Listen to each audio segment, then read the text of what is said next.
Yesterday I gave an argument for how the ego could possibly be synonymous with gravity from a spiritual standpoint.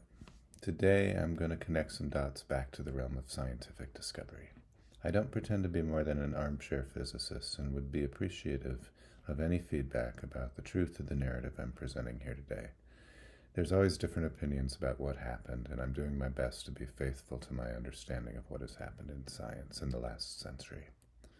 Did you know that in the last 60 years or so, quantum physicists have been scratching their heads trying to reconcile two seemingly solid scientific theories, which appear to be irreconcilable with one another? If you've heard of string theory, it's a term that covers the many theories which physicists and others have proposed as possible reconciliations, yet none of them have passed muster. Einstein came up with his theory of general relativity in 1915, which described gravity differently than Newton had. Instead of seeing gravity as an invisible force, he saw it as a local effect of space-time being curved. His theory of special relativity, which he shared 10 years earlier, proposed a speed limit for the universe, the speed of light, and the principle of local realism, which insinuates that information, or physical influences, cannot instantaneously affect another event at a distant location, because they would have to break the universal speed limit to do so. These are both principles of quantum mechanics which were not tracking to experimental findings. Specifically, quantum entanglement, which I have discussed in earlier videos, has been proven experimentally to be both true and very mysterious. Einstein referred to it as spooky action at a distance.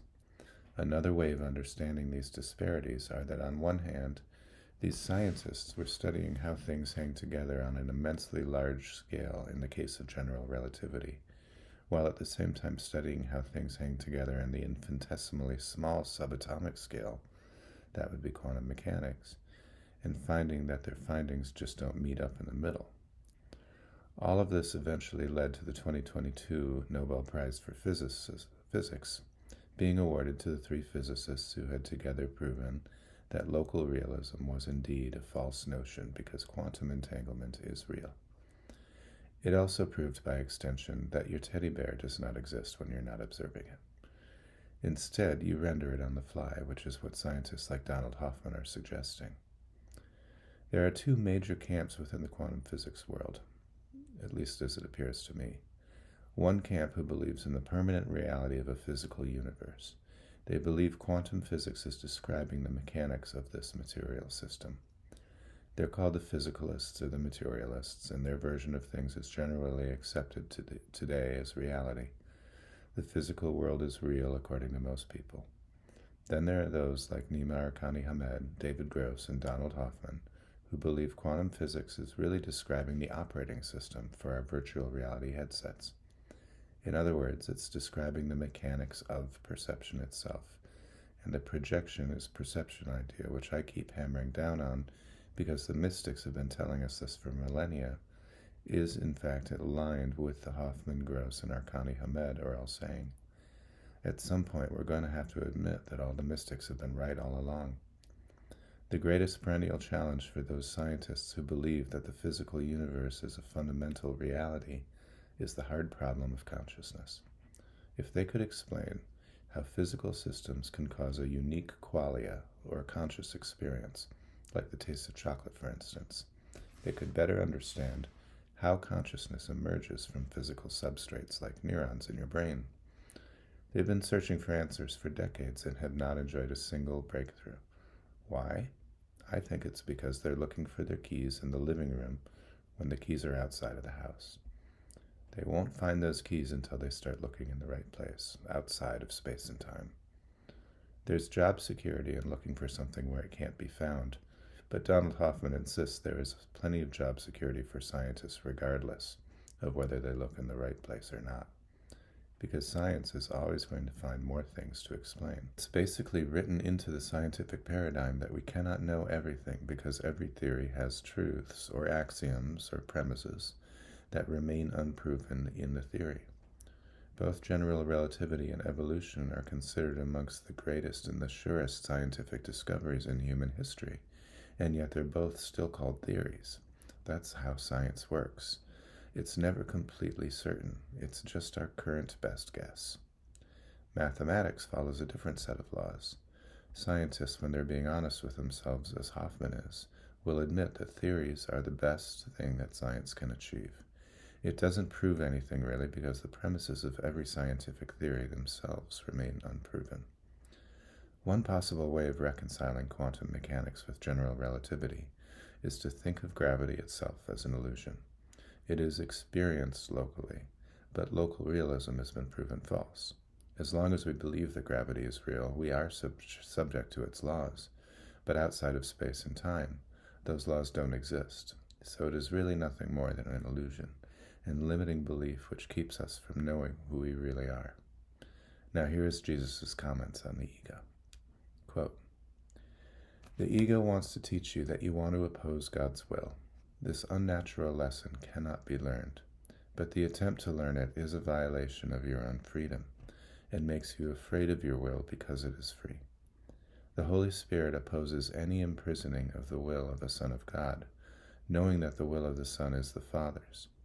He leads you steadily along the path of freedom, teaching you how to disregard or look beyond everything that would hold you back." End quote. This next quote is important to understand that everything you see is an ego construct. Quote, "Everything you see is the result of your thoughts. There is no exception to this fact. Thoughts are not big or little, powerful or weak. They are merely true or false. Those which are true create in their own likeness. Those which are false create in theirs." End quote. Of course, nature is included in this since it is something that we see. We don't see gravity, but we see its effects in a world tightly bound by physical laws, which were themselves formed out of a limited way of thinking. As long as I, as a supposed individual, hold on to the notion that the ego, or the separate self, is real, my perceived potential will be limited. I still believe in limiting forces like gravity which hold me down. My inheritance is all of the love that makes up the universe. Having denied myself that inheritance in my searching for something that can give me more than everything, an absurd concept, I now perceive a lack of love. I've been searching for salvation in things which do not exist. False idols like a favorable reputation, power, special love, and material wealth, to fill the space that I've left empty by denying my inheritance in the first place. I already have everything because I was created from everything, and the purpose for my being here in this dream is simply to awaken to this reality. The weightiness of the ego is an illusion. There is no gravity. We have already made technologies that enable us to escape from it, temporarily, like airplanes and meditation, mindfulness, and parasails. According to A Course in Miracles, the acceptance that the atonement is the one and only technology which promises us all a permanent escape from our imagined limitations. It's the only way to accomplish this without suffering negative side effects. Or accept it simply because it is true. But we must stop being tempted by false idols for our salvation, and we must stop looking for our keys in the living room of space and time because the keys are outside of the house. I also want to say here at the end that I'm not saying you should go jump off a cliff to prove that the truth is true. The truth is meant to comfort you while you're here by helping you understand that your suffering is something you have the power to transform. You're not bound to it. It doesn't mean you end life. This truth is life-affirming, not destructive in nature. Thank you for your time.